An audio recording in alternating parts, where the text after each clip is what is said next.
Hello guys, welcome back to our channel. So ഇന്ന് നമ്മൾ നോക്കുന്നത് demons of the shadow realm എന്ന Japanese anime TV സീരീസിന്റെ season 1 രണ്ടാമത്തെ എപ്പിസോഡാണ്. എപ്പിസോഡ് പോകുന്നതിന് മുമ്പ് എല്ലാവരും നമ്മുടെ വീഡിയോ ഒന്ന് ലൈക്ക് ചെയ്യുക. നിങ്ങൾ ലൈക്ക് ചെയ്യുന്ന സമയത്ത് ഈ വീഡിയോക്ക് എത്ര ലൈക്ക് ആയെന്ന് തീർച്ചയായിട്ടും താഴെ ഒന്ന് കമന്റ് ചെയ്യുക. അപ്പോൾ സമയങ്ങളത് നേരെ എപ്പിസോഡിലോട്ട് പോകാം.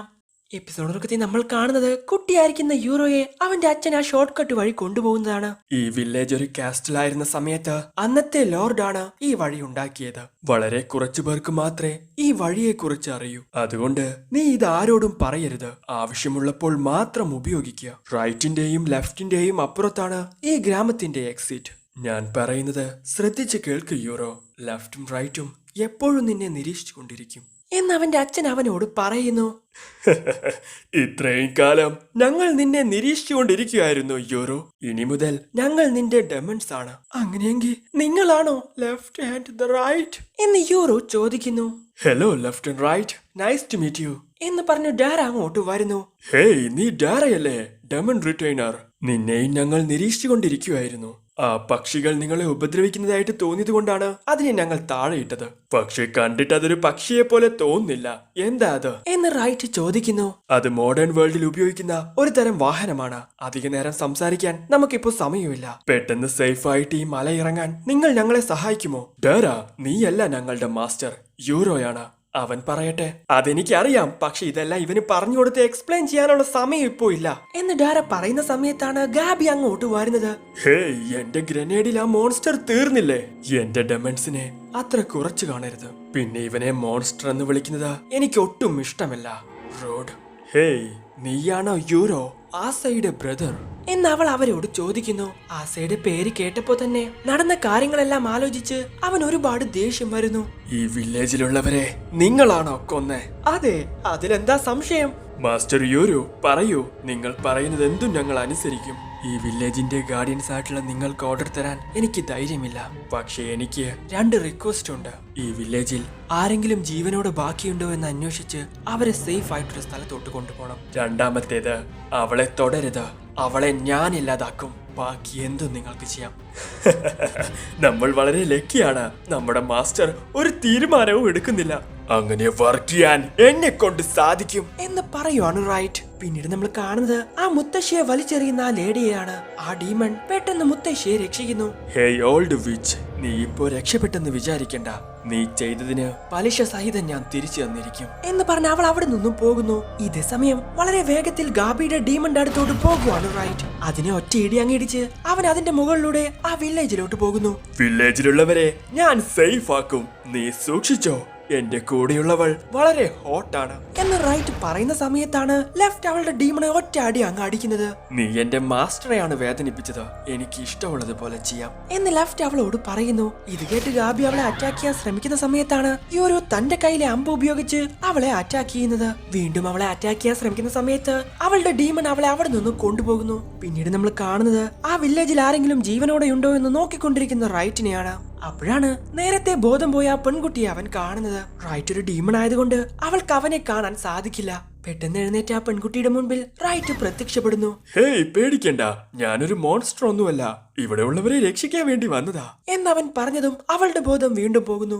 സോ കുട്ടികളെ മാത്രമേ അവരവിടെ ജീവനോടെ ബാക്കി വെച്ചിട്ടുള്ളൂ. അവരെല്ലാം സേഫ് ആയിട്ട് ഒരു സ്ഥലത്ത് വെച്ചിട്ട് വരുന്ന സമയത്താണ് റൈറ്റ് അവളെ കാണുന്നത്. പെട്ടെന്ന് തന്നെ അവൾ അവനെ അറ്റാക്ക് ചെയ്യുന്നു. എന്നാൽ അവൾ കളിച്ചത് ഒരു ഡെമണിനോടായിരുന്നു. റൈറ്റ് തന്റെ സൗണ്ട് ഉപയോഗിച്ച് അവളുടെ അറ്റാക്ക് അവൾക്ക് നേരെ തന്നെ പറഞ്ഞു വിടുന്നു. അത് നിനക്ക് കിട്ടിയ വളരെ ഡേഞ്ചറസ് ആയിട്ടുള്ള ഒരു പവറാണ്. സാധാരണ നിന്റെ കൂടെ ഫൈറ്റ് ചെയ്യാൻ എനിക്ക് ഒരുപാട് ഇഷ്ടമായിരിക്കും, പക്ഷെ എന്റെ മാസ്റ്റർ എന്നോട് പറഞ്ഞിട്ടുണ്ട് എന്ന് റൈറ്റ് പറയുന്ന സമയത്താണ് അവൾ അവിടെ നിന്ന് ഓടി രക്ഷപ്പെടുന്നത്. കമോൺ, ഈ കുട്ടികൾക്ക് തീരെ റെസ്പെക്റ്റ് ഇല്ല. എന്റെ കാലത്തും അവർ അങ്ങനെ തന്നെയായിരുന്നു എന്ന് റൈറ്റ് പറയുന്ന സമയത്താണ് അവൻ ഒരു സ്മെല്ല് കിട്ടുന്നത്. ഓ, അപ്പൊ അവൾ പിന്നീട് നമ്മൾ കാണുന്നത് ഗാബിയെ പ്രൊട്ടക്ട് ചെയ്യുന്ന തന്റെ ഡെമണിനെയാണ്. എന്നാൽ ലെഫ്റ്റിന്റെ മുമ്പിൽ പിടിച്ചു നിൽക്കാൻ അവളുടെ ഡെമണിനെ കൊണ്ട് സാധിക്കുന്നില്ല. തന്റെ കൈ ഉപയോഗിച്ച് അതിന്റെ വായങ്ങ് വലിച്ചു കീറുവാണ് ലെഫ്റ്റ്. കിട്ടിയ ഗ്യാപ്പിലൂടെ യൂറോ അവളെ അറ്റാക്ക് ചെയ്യുന്നു. അപ്പോഴാണ് ആ ലേഡി അങ്ങോട്ട് വരുന്നത്. തന്റെ പവർ ഉപയോഗിച്ച് ആ മതിൽ അങ്ങ് പൊളിച്ചു കളയുന്നു. ലെഫ്റ്റിന്റെ മുകളിലൂടെ ആ മതിലെല്ലാം ഇടിഞ്ഞു പൊളിഞ്ഞ് അങ്ങ് വീഴുന്നു. ഏയ്, അനങ്ങരുത്. നീ ശരിക്കും ആരാ? ഞാൻ നിന്നോട് പറഞ്ഞല്ലോ, ഞാൻ നിന്റെ സിസ്റ്ററാണ്. അത് ഞാൻ വിശ്വസിക്കില്ല. നീ ആസയേക്കാൾ ഒരുപാട് വലുതാണ്. ഹേയ്, ഫാമിലി പരസ്പരം ആയുധം എടുക്കരുത്. അവൾ കള്ളം പറഞ്ഞതല്ല. നിന്റെ ബ്ലഡും അവളുടെ ബ്ലഡും സെയിം സ്മെല്ലാണ്. നിങ്ങൾ സഹോദരങ്ങളാണ് എന്ന് റൈറ്റ് അവരോട് പറയുന്നു. ഇത് കേട്ട് യൂറോന് വിശ്വസിക്കാൻ സാധിക്കുന്നില്ല. നീയാണ് റിയൽ ആസയെങ്കിൽ ഇത്രയും കാലം കീപ്പിലുണ്ടായിരുന്നത് ആരാണ്? അതൊരു ചതിയനാണ്. 10 വർഷങ്ങൾക്ക് മുൻപ് നമ്മുടെ പേരൻസ് ഈ ഗ്രാമത്തിൽ നിന്ന് ഓടിപ്പോകണമെന്ന് എന്നോട് പറഞ്ഞു. ഞങ്ങൾ പോയതുപോലെ നീയും പോകുമെന്ന് മുത്തശ്ശി പേടിച്ചു. നിന്നെ ഇവിടെ പിടിച്ചു നിർത്താൻ പുതിയ ആസയെ അവർ ക്രിയേറ്റ് ചെയ്തതാണ്. നിന്റെ സിസ്റ്ററെ തനിച്ചാക്കി നീ പോകില്ലെന്ന് അവർക്കറിയാമായിരുന്നു. നിന്റെ മുൻപിലുള്ള ഈ ഞാനാണ് യഥാർത്ഥ ആസ എന്ന് ആസ അവനോട് പറയുന്നു.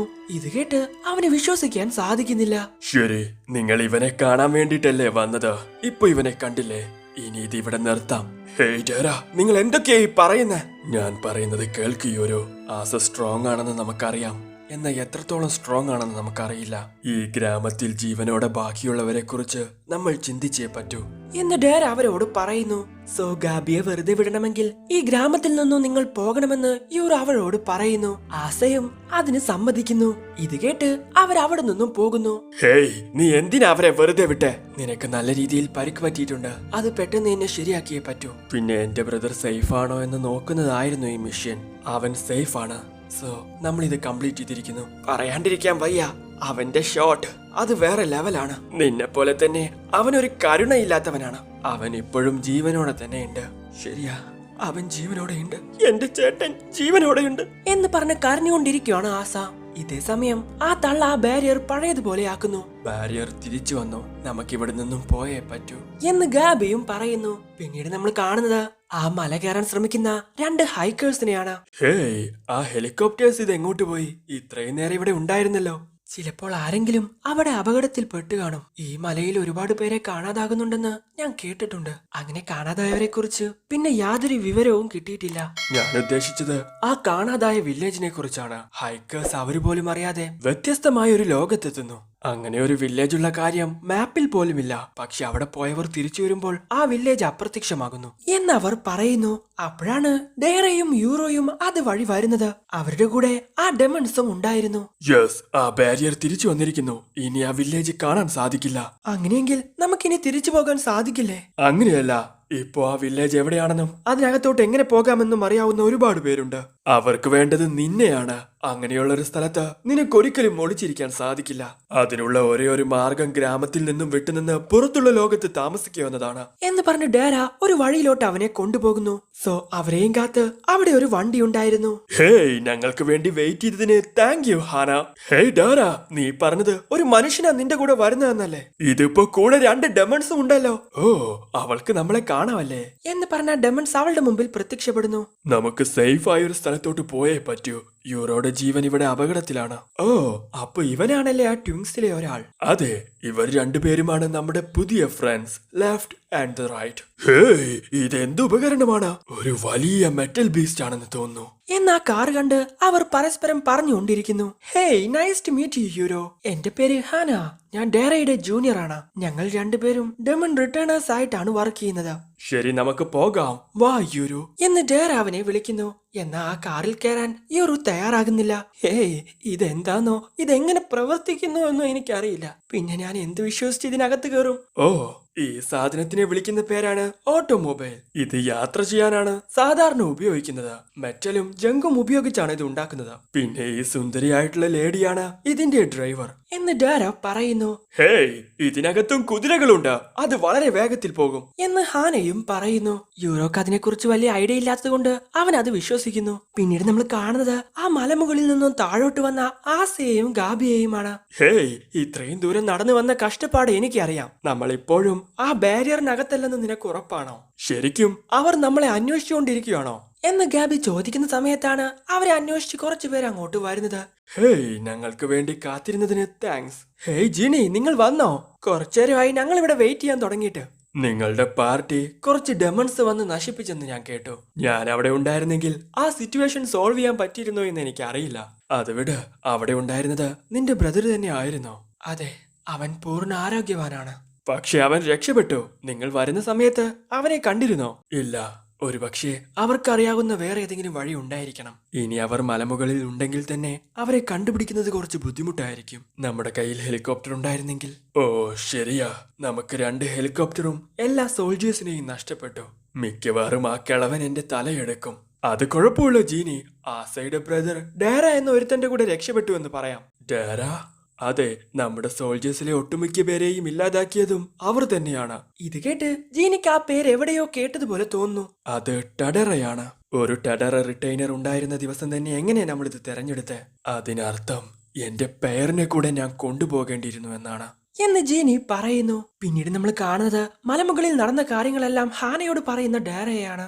ഒരു കുട്ടിയെ പിടിക്കാൻ ഒരു കൂട്ടം സോൾജേഴ്സിനെ പറഞ്ഞുവിടാൻ അവർക്ക് പ്രാന്താണോ?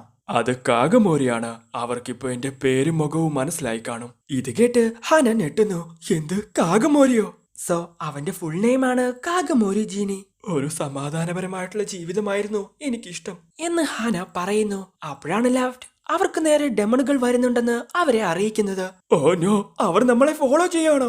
അപ്പോഴാണ് ലെഫ്റ്റും റൈറ്റും പുറകിലോട്ട് നോക്കുന്നത്. കുതിരപ്പുറത്തതാ ഒരു ഡെമൺ അവർക്ക് നേരെ വരുന്നു. പേടിക്കണ്ട, ഈ ഡെമണിനെ കൊണ്ട് നമുക്കൊരു പ്രശ്നവുമില്ല. ഇവർ ഞങ്ങളുടെ പഴയൊരു സുഹൃത്താണ് എന്ന് ലെഫ്റ്റ് അവരോട് പറയുന്നു. സോ ആ ഡെമന്റെ പേരാണ് ഒഷിര സാമ. ഹേയ്, നിങ്ങളെ കണ്ടതിൽ സന്തോഷം. നിങ്ങൾ ഇങ്ങോട്ട് വന്നിട്ടുണ്ടെങ്കിൽ അതിനർത്ഥം നിങ്ങൾക്ക് പുതിയ മാസ്റ്ററെ കിട്ടിയെന്നാണോ? അതെ, ഇത്രയും കാലം അവിടെ നിന്ന് ഇങ്ങോട്ട് വന്നപ്പോൾ ഇതെല്ലാം വേറെ രാജ്യം പോലെ തോന്നുന്നു. അതെ, ഏകദേശം 400 വർഷങ്ങൾ കഴിഞ്ഞു. ഞങ്ങളുടെ പുതിയ മാസ്റ്റർ ഇതിനകത്തുള്ള ആ കുട്ടിയാണ്. ഓ വണ്ടർഫുൾ, എനിക്ക് കുട്ടികളെ ഭയങ്കര ഇഷ്ടമാണ്. അവർ ഇരട്ടകളാണ്. പകലിനെയും രാത്രിയെയും അവർ സ്പ്ലിറ്റ് ചെയ്യുന്നു.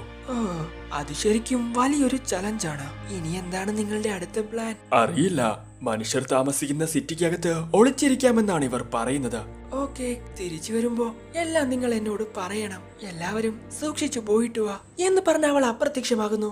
അത് കണ്ട് ഡേറക്കൊന്നും മനസ്സിലാകുന്നില്ല.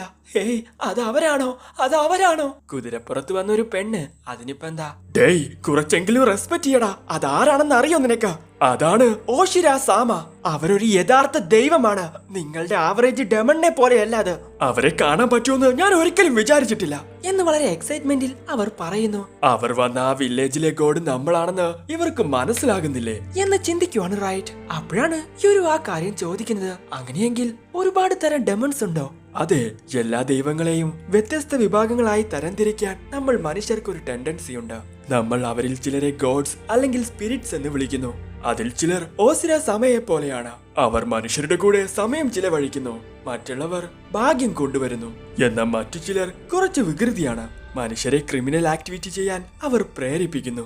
ഞങ്ങളെ ആക്രമിച്ച ആ പല്ല് പോലെയുള്ള ഡെമൺ ഇതിലെല്ലാം പെടുന്നത് പോലെ എനിക്ക് തോന്നി. അതുപോലെയുള്ള ഡെമൺസ് അവരുടെ മാസ്റ്റർ മോശമായി പെരുമാറിയാൽ മാസ്റ്ററെ തന്നെ കഴിക്കുന്നതായിട്ട് ഞാൻ കേട്ടിട്ടുണ്ട്.